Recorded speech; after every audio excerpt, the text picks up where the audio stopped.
So I'm in a job now where I have to get up every day and like get fully dressed in makeup and everything. So this is what you're getting on my weekend. It's always been authentic here. It's going to be fine. So let's jump into my April 2025 budget. So in March, I started a new job, but it was late March. So like the last week of the month. So my normal $4,433 paycheck, which equates to $72,000 a year as salary, was slightly bumped. It was an extra $289.93 because for a fourth of the month I worked at my new job, which is great. So my actual income from my day job came in at $4,723.20. So my new salary is going to be $87,000. I did try to negotiate it higher, but there's kind of a cap on like internal shifts since I was just moving from one unit at A&M to another. And I tried to negotiate. It didn't happen. You know what? I'll take the raise. I'm not in any way complaining whatsoever, but that's my new salary. I'm happy with it. I do wish it was higher since I'm now an assistant director. And so I'm kind of at the bottom of that, of one of the pay scales, but that's okay. It's fine. I don't actually, quote unquote, need this money. So I was planning on investing most of it. And it is, a raise, a promotion, and it's opportunity for more growth in the future. And so far, I've been really liking the new job. So that's really great. It doesn't always work to negotiate. I can be on here and be like, ride hard, but it was either take this or you don't get the position. We'll keep looking. So from Budget Girl, I made $739, mostly from a payout from an old merch line that I completely forgot about and never really tried to sell hard. It was just there and existed, and I never actually took a payout from it. And then from my 2 properties, I brought in $3,600, and that's because one tenant didn't pay rent. So my total income is $9,062.21. And here is how I spent it. By the way, if you don't have a budget, I highly encourage you to get one. It can be an app, it can be pen and paper, it can be this spreadsheet, which I sell on my Etsy shop for under $10. But tracking your money is the best way to master it. When everything's going crazy, I know that I've got everything tracked in here, and it helps me figure out how to move forward. So when an emergency happens, which, blast from the future here, Sarah in May just had 3 giant high dollar emergencies happen, which you'll find out more about next month, or on my socials, which I keep more up to date. But we master what we manage. And I highly recommend you taking a couple minutes each week to put your money somewhere, and it's going to help you meet your goals. So a sincere and earnest plea from me, who's been doing this for 10 plus years, and my budget has saved me every single time, even when I don't, things don't go according to plan, which so often they just don't. So my expenses for personal expenses are all right here. I don't give myself like a mortgage payment because both of my properties are duplexes. I live in one of the 4 units that I own, and that generally covers the mortgages, which we'll talk more about soon because there's some good and bad happening there. My phone bill's $40, electrical was $200, and that's for both units in the duplex that I'm in now, which is my second duplex. The tenant on the other side has all electricity, water, utilities, and everything covered because it's 1 meter. So, which is not too bad. That will get worse as the summer approaches. I did spend $639 on groceries. Just went a little ham, went to Aldi, H-E-B, Sam's, bought dog food and stuff like that. But it was an expensive month this month. Jake and I have decided to try to clean out the pantry a little bit, even though we've already had some emergencies happen this month, but I need to get that under control. I spent under on restaurants. Actually, we were eating at home just too much, I guess. And then over in my personal spending, I bought some new Stella stickers, which are little cute little stickers that we design. We take the dog a lot of places. She's a therapy dog. And when people meet her and they really love her, sometimes we give them a sticker. So we ordered some of those. Got some new pillows, vitamins, etc. And so we were kind of right on par for personal budget there, which is $300. Now, I did start a new job. So, and it's much more corporate wear, like in the College of Architecture, which is where I've worked for the past 8 years. Very casual jeans, not quite t-shirt, but you know what I'm talking about. In upper administration, which is where I am now, it's suits every day. It's blazers, and I didn't own any of those. So I set myself a budget and I bought myself, I think, 4 suits. I bought everything secondhand. I had to get some new shoes. I got a couple tops, dresses, etc., that are just going to be much better for corporate wear. Specifically, the suits gave me a lot of pieces to kind of mix and match with my existing wardrobe. So, adding a blazer on top of an existing dress helped a lot and makes it more appropriate. So I spent $236 on clothing, and I'm actually pretty proud of that. I think I did really, really well. Like I said, I bought close to 4 suits. Everything was thrifted, so either via Poshmark or local thrift stores. And I got some really, really nice Torrid, Lane Bryant suiting pieces that are still fun and still feel like me. And I've been enjoying kind of getting dressed up. I have to wear makeup. I don't have to, but like it's expected at this level. It's nice. I like it so far. And you can check out my Instagram for some of the outfits and stuff like that I've been putting together. I'm trying to find the new like kind of corporate me, but still $230 for kind of a new wardrobe. Not bad at all. Gas was $20, then just general. So Kindle, Apple storage, internet, etc. For savings, I save about 20% of my income. So $500 that goes to just like future investments. An REI saves $100 to a wedding fund, but since my income is going up next month, those are going to change. I'm going to increase my wedding fund, and I'm also going to add a brokerage account, investing savings. So I'm going to do, this month it was just $500 to my Roth IRA. Next month it'll be $583 to my Roth IRA to fully max it out, and then $500 to just brokerage savings, which is great. It's very exciting that I'm now at the level where I have enough income coming in that I can invest a decent portion of it. Investing is going to be about 30% of my income moving forward, which is really cool. Or if my personal expenses outside of my businesses. So let's move on to those. So as you can see, total spent personal was just over $3,000. I try to keep it around that, even though I bring in about this. So you can ask questions about that if you want. I'm an open book. All right. So for Budget Girl, I brought in $350. So thank you so much for watching. And then I brought in $12 from Facebook, about $50 from Etsy. And then I had a $324 shop payout from the Budget Girl merch that I made a couple of years ago. And I've never really advertised. I made it for fun. I bought a few pieces myself and I've left it up there. And apparently a few people have bought it over the years. So I cashed that out, which was just lovely. So thank you. If you're walking around with BG merch, that's really cool. Thank you. I don't consider it that great. I mean, Jacob still wears it, but it's not exactly inspired design. I liked it, especially like the financial independence pyramid, and the girls just want to have fun. So those were fun. My expenses for Budget Girl, $300 for editing, $100 for web hosting, a few other things. So my total take home was $256, which is great. We love a month where Budget Girl actually makes money instead of costs money. I haven't been doing any sponsorships or anything like that just because I haven't had time and I haven't wanted to sell things. So thank you for watching. This is what I'm doing it for.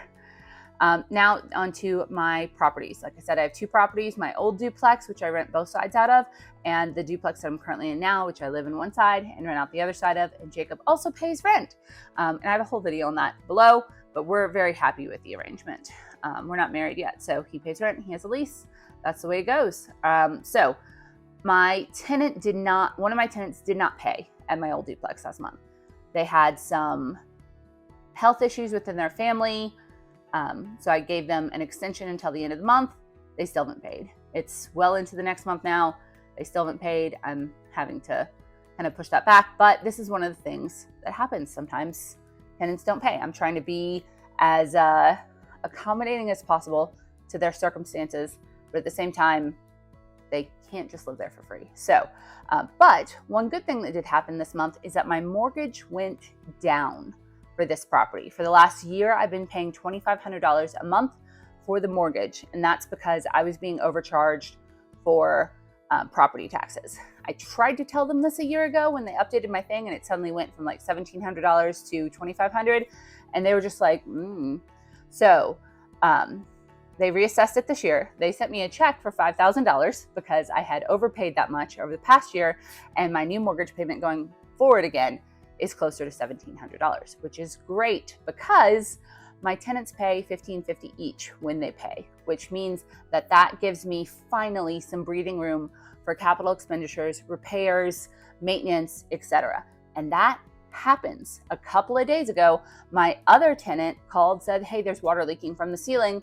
We had a really bad hailstorm and there was a hole in the roof. I had to pay $850 to get a roofer out there to do an emergency repair.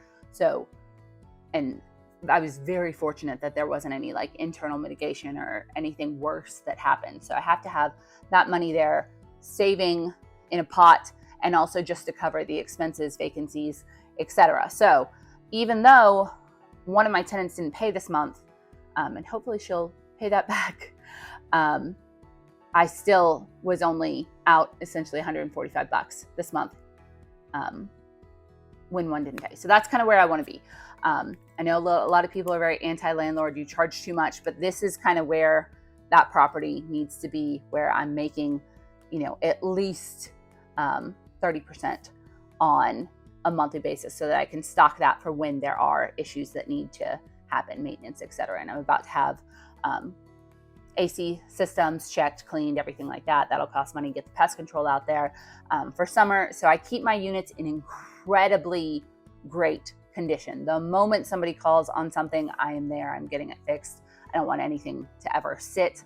I want it to be the condition that I would want to live in, or better, because I'm actually willing to live not as good. And then for this unit, both tenants paid, Jacob and my tenant next door. So all good there, though she did have her AC went out also at the beginning of this month. Like I said, 3 big disasters at the beginning, and then a water pipe burst on this side. We don't have hot water right now. Want to see what's happening over here? So that's my water system. And apparently this water system company went out of business because people's houses kept flooding.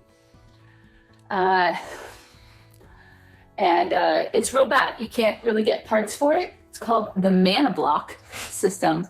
And when I came home yesterday, water was spraying. There was a door here before, but I heard this noise and I was like, the washer's not running. And I come out and there's just water shooting. Open this up, it's spraying out of one of these. Turn the water off, but it's still going for like 10 minutes. Fortunately, Ryan was really close by. He was able to come, he understands the system. Water went down into there. And so I had to cut all of this out. There's some water under the floor. I don't know if the floor is gonna be, you guys. I've been trying to dry it, but we had to order some parts. They won't be here till Monday, which means the hot water is off, which means we don't have any hot water in the house. But fortunately, 2 things. One, the tenant on the other side has her own hot water heater. So she's not out of hot water, and it is graduation weekend. And if I had to put her up in a hotel, it would have cost me $1,000. Not kidding, easily, more than $1,000 for her to be out of that place for the weekend. And also just bad for us. Jake about to take a cold shower this morning, and we might have to go to like friends' houses to shower over the weekend. But yeah, parts are coming in to try to fix this. He's gonna rejigger some stuff here so that the other ones don't break because they're on like too tight of a bend. And at any point, any of those could give and spray water. I was also very fortunate that this happened when I got home from work yesterday and wasn't happening all day, because the amount of water that was coming through would have flooded the entire house, completely wrecked it. So I'm incredibly grateful for that. Currently, I sopped everything up. The hot water heater is off. We have cold water, which is great, and but it's still leaking, and we can't get it to fully seal off. So there's like we have a fun little system here where there's a little hot water bottle or a little water bottle cut to catch the leaks, and it's going into this bucket. And I have fans going when I'm not filming to dry out all of this. I had to cut out all the sheetrock and the baseboards. I've been trying to, so we don't know how that's going to be. Depends on if Ryan can fix it on Monday. But I'm grateful that's not affecting my tenant, and I'm grateful that it happened once I got home, not while I was away, or didn't flood the house. I'm also grateful that like I can tear out and replace sheetrock and mud and stuff like that, which will hopefully keep the cost down. So I hope I don't have to repipe the whole house. That would suck. That would really, really suck. But we're gonna keep our fingers crossed. For you too, also. Here are the dogs. Rory's outside. Anyway, it's about to be a very expensive month, but in this month, I was negative 145.21 for my properties. So when you say landlords don't do anything for their money, it's wrong, at least for me. So scrolling down, I still made more money this month than I spent. That is an integral piece of my money management system. As I've made more money over the years, and you guys have seen me since I was making $1,600 a month as a newspaper reporter, I have not let my lifestyle increase to the same level as I am making. So I actually still had $1,682 left over this month, even after the negative here, even after the negative out there. I'm okay, which is great. It's a really good place to be in, because that money's going to get spent in this next month. And I do have savings as well. So it's so important. So my total income was $9,000 minus all of this. So I put $1,000 for this month into my brokerage account, investing. Stock market's down this month, so I'm trying to buy while they're on sale. Please don't do this unless you already have emergency funds and are in a good place to do it. And my any amount was $682, which I'm just going to let float in my account because I already knew I had expenses coming at the beginning of this month that are just being handled, so I don't have to re-pull stuff out of savings. Overall, very decent month, even though I had some stuff happen. It was good news that the mortgage went down. That would have been much worse if I was still paying $2,500 versus $1,600 for that old mortgage. So let's go to my net worth report. So I reconciled this on the 2nd of May. It's currently May 9th. I've had a busy week, y'all. And in my checking account, there's a little over $6,000. In my duplex checking account, a little over $9,000, totaling $16,000 in cash. My emergency fund / REI savings, which is in a high yield savings account, which I highly recommend, because even though I don't put that much money in there, and rarely on a monthly basis, you can see how this grows just from the interest. I have some high yield savings accounts down below that I recommend, but honestly, like, Google high yield savings account, make sure they're FDIC insured and that they aren't charging you any like monthly fees. Put your money in there instead of just letting it sit in a regular like 0.1% savings account. Make money off your money. That's what the banks do. That's what rich people do. Next, in my duplex emergency fund, I had $8,600 in there. That's about to be tapped. And then total savings is $49,484. Next, my fund, I had $787 in it. This much is in my car insurance sinking fund, and I've got $3,000 in my wedding savings account. So total cash and savings is $68,079. Let's move on to retirement and investments. And we have a new investment account this month, which is exciting. So my teacher's retirement system account, which is my current employer's retirement system account, has just under $35,000 in it, which is great. I've been paying into that for 8 years. And I get my full match from the university, essentially. And then in my Roth IRA, which I try to fund to the maximum every year, I've got just over $50,000 in there. And then I've got an old IRA, which has $11,380 in it. And that I'm just kind of letting sit. I've had the recommendation from some of you guys to roll that into my Roth and go ahead and pay the taxes while the stock market is down, so it's worth less. I don't know. I think I might just let it kind of sit in the IRA. I'm not contributing to it anymore. I don't know. I haven't quite read up on a good enough reason to move it other than that I can take it out tax-free versus it growing and I can't take it out tax-free. I'll have to crunch the numbers on that. It wouldn't be hard. Just, I don't want to. That's a terrible reason. But I did put that $5,000 check that I got from my mortgage company, which was a repayment of the overpayment that I did on property taxes, into a new brokerage account that I set up. And I'll even tell you what I'm investing in. So it's split pretty evenly between VOO, which is like a tech features thing, VGT, which is, I hope I'm getting this right, international stock market, and VXUS, which is local stock market. The rest of my Roth IRA and my IRA are both in VT Stacks, which is just total stock market. Index funds, I highly recommend index funds Just when you put the money into the account, you also have to buy the funds. People forget that. I did when I opened my first account and just had stuff sitting there for a while.